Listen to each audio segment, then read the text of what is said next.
Hello दोस्तों, आज सुबह सुबह सीजेपी के फाउंडर अभिजीत दीपके ने प्रधानमंत्री मोदी को एक पत्र लिखा। आइए मैं बताता हूँ आपको इस पत्र में क्या लिखा गया है।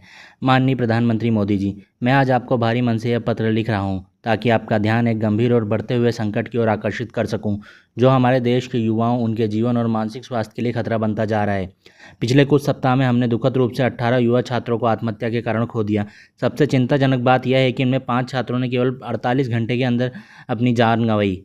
धीरे धीरे कम होने के बजाय यह दुखद प्रवृत्ति और तेज होती जा रही है, क्योंकि आगामी पुनः परीक्षाओं का दबाव छात्रों पर बढ़ रहा है। पिछले 2 महीनों से मैंने उन कई परिवारों से व्यक्तिगत रूप से मुलाकात की जिन्होंने आत्महत्या के कारण अपने बच्चों को खो दिया। एक बच्चे को खोने के असहनीय भावनात्मक आघात से पूरे इन परिवारों का आर्थिक बर्बादी का सामना भी करना पड़ रहा है। अपने बच्चों के बेहतर भविष्य के सपनों को पूरा करने के लिए उन्होंने भारी शैक्षिक ऋण लिया था, लेकिन व्यवस्था की विफलताओं के कारण उन्हें निर्मम रूप से नुकसान उठाना पड़ा। इन परिवारों के प्रति हमारी गहरी संवेदना है।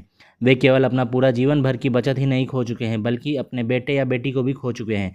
इसलिए हम तत्काल राहत की मांग करते हैं। हम मांग करते हैं कि आपकी सरकार आत्महत्या से प्रभावित सभी परिवारों को 1 करोड़ रुपए का मुआवजा प्रदान करे, क्योंकि वे खराब नीतियों और व्यवस्था की विफलताओं के कारण अपने बच्चों को खो चुके हैं। पिछले 1 महीने से कॉकरोच जनता पार्टी शिक्षा मंत्री के इस्तीफे की मांग कर रही है। इस मांग को लेकर देश भर में विरोध प्रदर्शन कर रही है। छात्र केवल इतना चाहते हैं कि उनकी पीड़ा को स्वीकार किया जाए, जवाबदेही तय की जाए। बिना नेतृत्व जवाबदेही के बिना नेतृत्व में बने रहना छात्रों और अभिभावकों के उस विश्वास का गंभीर अपमान है जो उन्होंने हमारी शिक्षा व्यवस्था में रखा है। यदि इन प्रणालीगत विफलताओं को दूर करने के लिए इसके लिए जिम्मेदार नेतृत्व को बदलने के लिए तुरंत निर्णायक कदम नहीं उठाए गए, तो यह संदेश जाएगा कि प्रशासन वर्तमान स्थिति को स्वीकार करता है। परीक्षा प्रबंधन व्यवस्था और पारदर्शिता में लगातार हुई विफलताओं ने हमारी शिक्षा प्रणाली को उस बिंदु तक पहुंचा दिया है जहां उसे ढहने का खतरा पैदा हो गया है। इसलिए मैं आपसे सम्मानपूर्वक अनुरोध करता हूं कि शिक्षा मंत्री को पद से हटाएं। वे देश के युवाओं और प्रधानमंत्री के पद दोनों के प्रति अपनी जिम्मेदारी निभाने में विफल रहे हैं। धर्मेंद्र प्रधान ने हमारी शिक्षा व्यवस्था को कमज़ोर कर दिया है। उन्हें बदलने के लिए निर्णायक कदम उठाकर आप कमज़ोर नहीं बल्कि शक्ति का परिचय देंगे। इसमें यह सिद्ध होगा कि आपकी सरकार इस देश में जवाबदेही सुनिश्चित करने और अपने नागरिकों के प्रति प्रतिबद्ध है।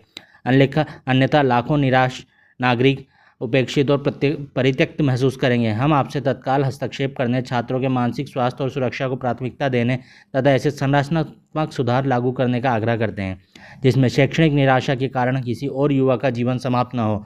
भारत भर के छात्र 20 जून से जनता पार्टी के नारे भारत मंत्र के तहत अपनी मांगों को उठाने के लिए एकत्रित हो रहे हैं। हमें आशा है कि आपकी सरकार भारत के भविष्य की आवाज़ सुनेगी। सादर, अभिजीत दीपके। दोस्तों, क्या लगता है आपको कि भारत सरकार इनकी आवाज़ सुनेगी? क्या भारत सरकार अभिजीत दीपके के इस लेटर पर कोई एक्शन लेगी? क्या